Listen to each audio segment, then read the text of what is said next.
Assalamualaikum warahmatullahi wabarakatuh. Halo semuanya, perkenalkan nama aku Aksa Firmariska Zahra. Aku dari SD Muhammadiyah 1 Taman. Aku akan bercerita tentang kisah Nabi Ismail alaihissalam.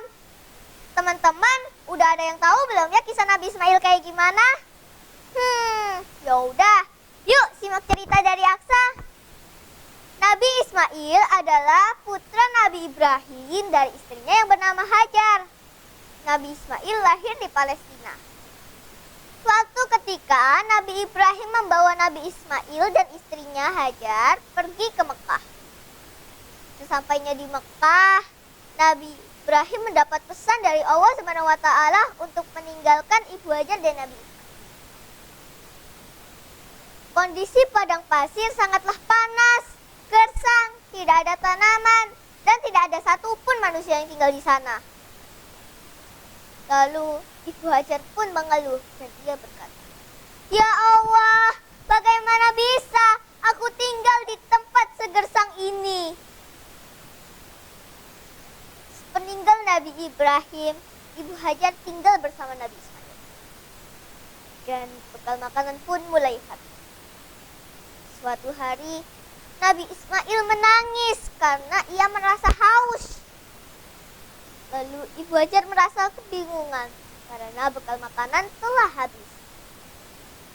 Lalu Ibu Hajar pun berkata kepadanya, "Wahai anakku, diamlah di sini. Ibu akan mencarikan minuman untukmu." Lalu Ibu Hajar pun berlari dari bukit Safa ke bukit Marwah. Dan itu pun berulang hingga 7 kali. Pada akhirnya Ibu Hajar pun merasa lelah dan dia berkata, "Ya Allah, aku sangat lelah, tetapi aku belum menemukan satupun minuman atau makanan."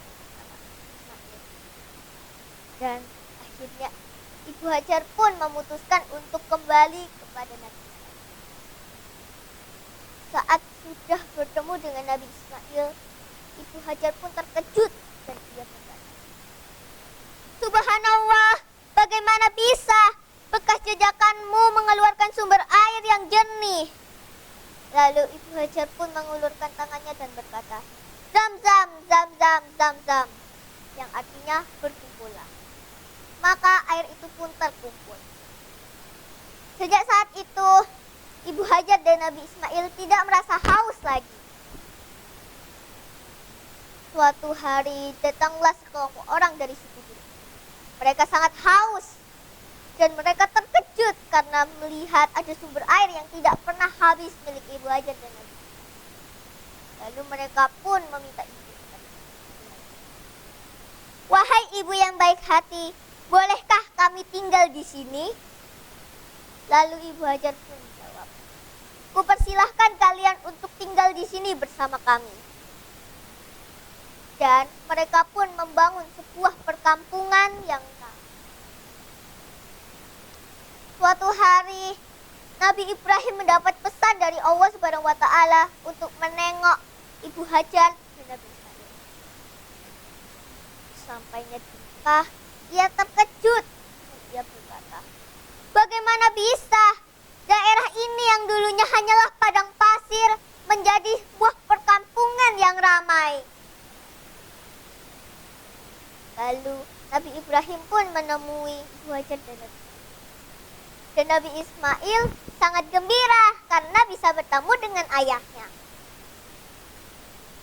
Pada suatu malam yang dingin, Nabi Ibrahim hendak tidur. Setelah Nabi Ibrahim tidur, ia bermimpi bahwa ia menyembelih anaknya. Dan ia pun terbangun dari tidurnya. Ia berkata, "Bagaimana bisa aku bermimpi bahwa aku menyembelih anakku sendiri?" Dan mimpi itu pun berulang hingga 3 kali. Pada akhirnya Nabi Ibrahim memutuskan untuk berbicara dengan Nabi Ismail. "Wahai anakku, 3 hari ini aku bermimpi bahwa aku menyembelihmu. Maka pikirkanlah pendapatmu." Lalu Nabi Ismail pun menjawab, "Laksanakanlah apa yang diperintahkannya kepadamu, ayah. Insya Allah kau akan mendapatiku sebagai orang-orang yang sabar. Mendengar perkataan Nabi Ismail, akhirnya Nabi Ibrahim pun menemui Ibu Hajar. Dan dia berkata, "Wahai istriku, tadi 3 hari ini aku bermimpi bahwa aku menyembelih anak kita Ismail. Bagaimana pendapatmu?" Lalu Ibu Hajar pun menjawab, "Hah, bagaimana bisa? Bukankah itu hanyalah bisikan setan? Belum lama kau telah meninggalkan kami. Sekarang kau akan menyembelih anak kita Ismail. Bagaimana perasaanku? Apakah kau tidak tahu itu?" Tetapi mereka adalah keluarga yang taat kepada Allah. Dan akhirnya Ibu Hajar pun merelakan Nabi Ibrahim untuk menyembelih. Pada hari selanjutnya, Nabi Ibrahim membawa Nabi Ismail pergi jauh dari pemukiman. Sesampainya di tempat yang jauh dari pemukiman, Nabi Ibrahim pun mengasah pedangnya. Lalu ia pun menidurkan anaknya Ismail. Dan dia berkata, "Ya Allah, tajamkanlah pedang ini agar anakku Ismail tidak merasakan sakit." Lalu Allah berfirman, "Wahai Ibrahim, sesungguhnya kau telah membenarkan mimpi itu. Maka inilah balasan kepada orang-orang yang berbuat baik. Kami ganti anak itu dengan seekor sembelihan yang besar." Subhanallah, Nabi Ismail pun tidak terlukai. Sejak saat itu, umat Islam diwajibkan untuk berkurban setiap hari raya Idul Adha. Pesan dan hikmah yang bisa kita ambil dari kisah Nabi Ismail adalah kita harus taat kepada Allah Subhanahu wa taala dan menjauhi larangannya. Demikian kisah tentang Nabi Ismail. Saya Aksa mengucapkan wassalamualaikum warahmatullahi wabarakatuh.